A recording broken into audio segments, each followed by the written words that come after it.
আসসালামু আলাইকুম। সবাই কেমন আছেন? সবাইকে অসংখ্য ধন্যবাদ যারা এই মুহূর্তে যুক্ত হয়েছেন ফৌজিয়াস কিচেন অ্যান্ড ব্লগ। আজকে হচ্ছে আমরা ফ্রুট কার্ভিং দেখাবো। অ্যাকচুয়ালি ফ্রুট কার্ভিং না, এটাকে আমরা ভেজিটেবল কার্ভিংও বলতে পারি। তো সেটার উপকরণ হচ্ছে মূলা লাগবে, তারপরে হচ্ছে পেঁপে লাগবে আর গাজর লাগবে। এই কয়টা উপকরণ দিয়ে আমরা একটা ফুলের ঝুড়ি তৈরি করব। তো আশা করি সবাই আমাদের সাথে থাকবেন আর আমাদের চ্যানেলটাকে লাইক কমেন্টস শেয়ার করবেন, অবশ্যই সাবস্ক্রাইব করবেন। আপনাদের সহযোগিতা ছাড়া আমাদের চ্যানেল এগোতে পারবে না। তো আপনারা সবাই যারা তৈরি করতে চাচ্ছেন ঝটপটাগুলো নিয়ে রেডি হয়ে যান, আর যারা এখন তৈরি করবেন না তারা হচ্ছে একটু দেখে নেবেন, ঠিক আছে? তো আপনাদের সবার সহযোগিতা অবশ্যই চাই।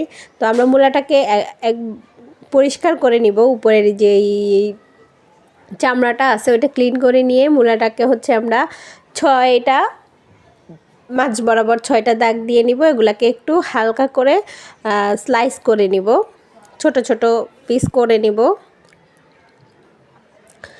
একটা মূলা দিয়ে আপনারা অনেকগুলো ফুল তৈরি করতে পারবেন। তো এভাবে আমরা স্লাইস করে নিব। এই যে দেখুন, এখানে হচ্ছে আমরা 7টা মাঝখান দিয়ে দাগ দিয়ে নিয়েছি। এখন ওগুলাকে একটু একটু করে ফুলের একটা শেপ দিয়ে নিব। প্রত্যেকটা ভাঁজগুলোকে আমরা পাপড়ির শেপ দিয়ে নিব।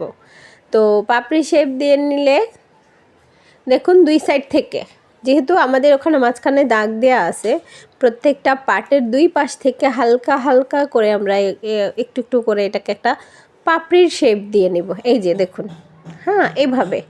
আবার দেখুন এইভাবে একটু করে ঘুরিয়ে নিব। এই কোণাটাকেও একটু করে সুন্দর করে ঘুরিয়ে নিব। হাতের মধ্যে একটা রাখতে হবে যেন অন্য পাপড়িগুলা কেটে না যায়। ঠিক এইভাবে আস্তে করে আমরা এই প্রত্যেকটা পাপড়ির শেপ দিয়ে নিব। যারা দেখেন নাই তারা আরও একবার ভালো করে দেখুন। এই যে একটা রাউন্ড একটা শেপ দিব আর দুই সাইডটাকে একটু একটু করে কেটে নেবে। দেখুন হয়ে গেল আমাদের পাপড়ির শেপ। এরপরে হচ্ছে আমরা এটা মাঝখানটা একটু কেটে নিব ছোট্ট করে, যেহেতু আমরা হচ্ছে এখানে একটা কলির একটা ভাব আনবো। ফুলের ভিতরে একটা রেণু থাকে না, তো ওই রেণুর ভাবটা আনবো। যেহেতু আমাদের মূলাটা সাদা, তো এটার ভিতরে যদি আমরা একটা গাজর দিয়ে কলির শেপটা তৈরি করি তাহলে দেখতে সত্যি অসাধারণ লাগবে। আমি দেখাচ্ছি আপনাদেরকে। দেখুন গোল করে আমরা একটু কেটে নিব ফুলটার মাঝখান বরাবর, চারপাশ থেকে একটু গোল করে রাউন্ড শেপ দিয়ে আমরা এটাকে কেটে নিব।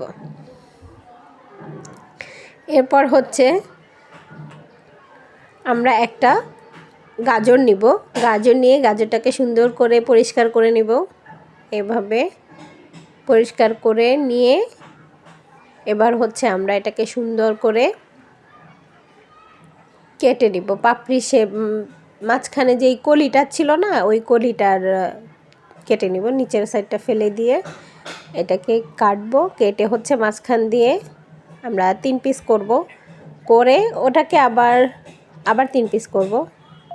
করার পরে মাঝখানে যে ছোট ছোট শেপগুলা হবে সেটাকে হচ্ছে আমরা ফুলের ভিতরে, এই যে দেখুন যে আমরা ফুলের শেপটা তৈরি করেছি সেটার ভিতরে আমরা এই গাজরের কুচি করা শেপ অনুযায়ী ওটাকে দিয়ে দেব। দিলে সুন্দর একটা রেণুর ভাব চলে আসবে। এই যেভাবে একটু চেপে চেপে দিব। হ্যাঁ, চেপে চেপে দেওয়ার পরে দেখবেন যে এটা হচ্ছে একটা কলি শেপ হয়ে গেল। কলি শেপ হয়ে যাওয়ার পরে এটাকে অ্যাকচুয়ালি ক্যামেরাটাকে আমাদের আর একটু পিছনে রাখলে মনে হয় ভালো হতো। তারপরেও এই যে দেখুন সুন্দর একটা ফুল হয়ে গেল। এখন আমরা এভাবে অনেকগুলো ফুল হচ্ছে তৈরি করে নিব। রেণুগুলাকে কেটে নিচ্ছি।